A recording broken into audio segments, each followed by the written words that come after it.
और कार्गो जो चलते थे बांग्लादेश से, वो इंडिया की लैंड कस्टम स्टेशन से गुजरते थे।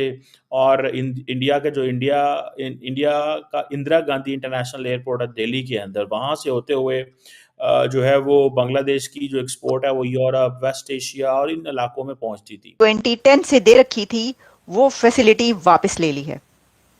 यानी इंडियन गवर्नमेंट ने बांग्लादेश के लिए एक फैसिलिटी जो कि उनको कई सालों से मिली थी, और उस मोदी सरकार ने बांग्लादेश का हुक्का पानी बंद कर दिया है। बांग्लादेश जो कि अपनी इकोनॉमी को बचाने के लिए हाथ पांव मार रहा था, कभी पाकिस्तान के पास आ रहा था और कभी चाइना में जाके बड़ी बड़ी बढ़ के मार रहा था, बड़ी बड़ी स्टेटमेंट दे रहा था।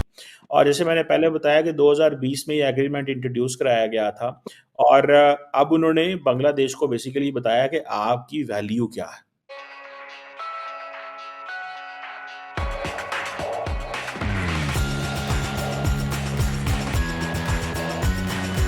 आपकी आपकी औकात क्या है, वो उसको थोड़ा-सा बता रहे हैं कि आपके पास तो लॉजिस्टिकल इंफ्रास्ट्रक्चर नहीं है। आप हमारी 7 स्टेट की बात करते हैं कि वो समुद्र तक एक्सेस नहीं रखती, तो आपको तो हम कहीं का भी नहीं छोड़ेंगे।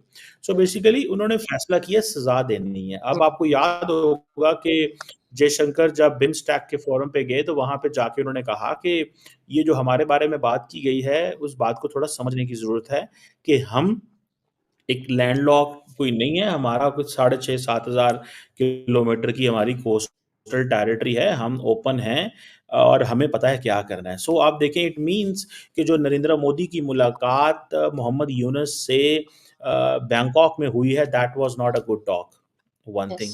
It means that Narendra Modi doesn't want to make Mohammad Yunus happy and he doesn't want to win him. Narendra Modi वही करना चाहते हैं जो डोनाल्ड ट्रंप दुनिया के साथ करना चाहते हैं। Narendra Modi wants to change the behavior of Bangladesh through economic coercion. That is what mindset is. कि ये इकोनॉमिक कोर्जन करो, इंडिया बांग्लादेश के अंदर चीखो पुकार होगी। अब होगा क्या? देखें, जब इंडिया बांग्लादेश को के बिज़नेसमैन को टाइट करेगा, तो वो हुकूमत को परेशान करेंगे। एक बिज़नेसमैन जो है, उसकी कंपनी में 500 मुलाज़िम है, एक बिज़नेसमैन की कंपनी में 500 मुलाज़िम है, फिर 500 मुलाज़िम है। 10 कंपनियाँ फॉर एग्ज़ाम्पल इस तरह के बिज़नेस में इन्वॉल्व हैं, 5,000 बंदा वहाँ काम करता है। अगर 5,000 बंदे में से 2,500 बंदा रोज़गार हो जाता है, बेरोज़गार हो जाता है। 5,000 बंदे में से 2,500 बंदे की, और इंडिया और बांग्लादेश अपनी मार्केट भी लूज़ कर जाएगा। देखिए, आप सबसे इम्पोर्टेंट चीज़ ये होती है कि आप अपनी मार्केट लूज़ कर जाएँ। जब आप मार्केट लूज़ करते हैं, तो फिर आप गए, फिर आपकी कोई वैल्यू नहीं है।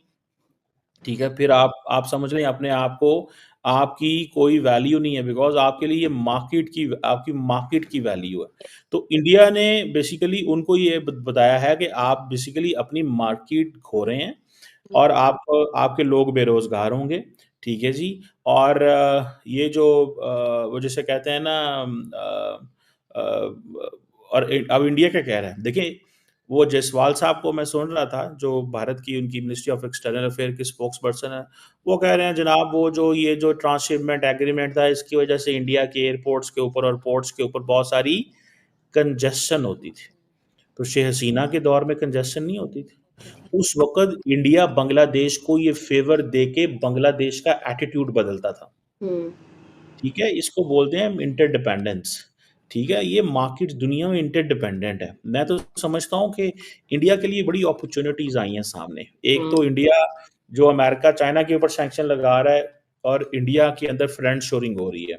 दूसरा, इंडिया को इस चीज़ का पता चला है कि the best thing to do is कि आप इकोनॉमिक कोर्जन। और मैं आज ये चीज़ सोचता हूँ कि पाकिस्तान और इंडिया के जो ताल्लुकात हैं, अगर फॉर एग्ज़ाम्पल ये अच्छे भी होते हैं और बीच में कहीं ख़राब होते हैं, तो इंडिया जो है इसी इकोनॉमिक कोर्जन को इस्तेमाल करके पाकिस्तान को टाइट कर सकता था, और पाकिस्तान भी इसी इकोनॉमिक कोर्जन को इस्तेमाल करके इंडिया को टाइट करता, अगर इंडिया अपनी एनर्जी सप्लाईज़ अफ़गानिस्तान और सेंट्रल एशिया से मंगवा रहा होता।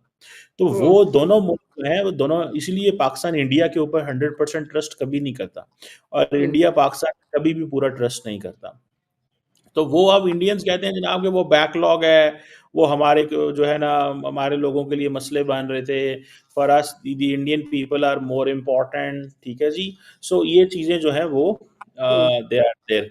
सो this is what I understand. बड़ी जो है वो बातें की हैं, बड़ी बड़ी बढ़के मारी, और इंडिया ने किया क्या है कि उनके साथ जो ट्रांसशिपमेंट का एग्रीमेंट था वो खत्म कर दिया है। क्या कहना चाहेंगे, बहुत बड़ा जो स्टेप लिया है इंडिया की जानिब से, इंडिया ने बांग्लादेश का एक लिहाज से कहे कि हुक्का पानी ही बंद कर दिया है। बात यह है कि डॉक्टर साहब, यूनुस साहब पढ़े लिखे हैं, उनको इस तरह की भड़के नहीं मारने चाहिए। थोड़ा सा मुआवजा करते हैं कि 71 में बना बांग्लादेश और 47 में बना इंडिया, दोनों में क्या कंपैरेटिव एनालिसिस बेसिकली बन सकता है। आबादी की बात करें तो तकरीबन 1500 मिलियन और ये 167 मिलियन की आबादी है, और जीडीपी पर कैपिटा की आप बात करें तो $4500 और इंडिया के पास $10,000 जीडीपी पर कैपिटा इनकम इनके पास है। अगर इन दोनों चीज़ों को एक साइड पर रखा जाए और इंडिया की इकोनॉमी को एक साइड पर रखा जाए, तो आज से 7 माह पहले इंडिया की जो इकोनॉमी थी, इंडिया के खजाने में जो पैसे थे वो थे $595 बिलियन थे, जबकि इंडिया के पास सिर्फ और सिर्फ $56 बिलियन थे। अगर इन दोनों चीज़ों को मद्देनजर रखा जाए तो अब आप मुझे बताएं कि एक तरफ $56 बिलियन से आपने अपना दिन निकालना है, दूसरी तरफ $595 बिलियन से आपने दिन निकालना है, किसका दिन अच्छा गुजरेगा? ऑफ कोर्स जिसके पास ज्यादा है वो अच्छा गुजरेगा, और जिसके पास सिर्फ $56 बिलियन हो उनको तो सर्वाइवल की पड़ी हुई है। तो सबसे पहले ये है कि डॉक्टर यूनुस साहब को ये बातें नहीं करनी चाहिए, क्योंकि अपनी इकोनॉमी को देखें, अपने लिटरेसी रेट को देखें, इंडिया का बहुत आगे है। पे बहुत बड़ी एक्सपोर्ट्स हुआ करती थी बांग्लादेश की, वो ट्रांसशिपमेंट फैसिलिटी मोदी हुकूमत ने वापस ले ली है, रोक दी है, बांग्लादेश को रोक दिया है ट्रांसशिपमेंट करने से। अब ये ट्रांसशिपमेंट क्या है, ये कौन सा एग्रीमेंट था इंडिया और बांग्लादेश के बीच, और मोदी हुकूमत ने ये स्टेप क्यों लिया है? आखिर क्या वजह हुई कि कई वर्षों से बांग्लादेश बहुत फायदा उठा रहा था, लेकिन ये ट्रांसशिपमेंट की ये फैसिलिटी रोक दी गई? इसकी रीजन भी आपके सामने रखते हैं और पहले इसकी डिटेल्स बताते हैं आपको।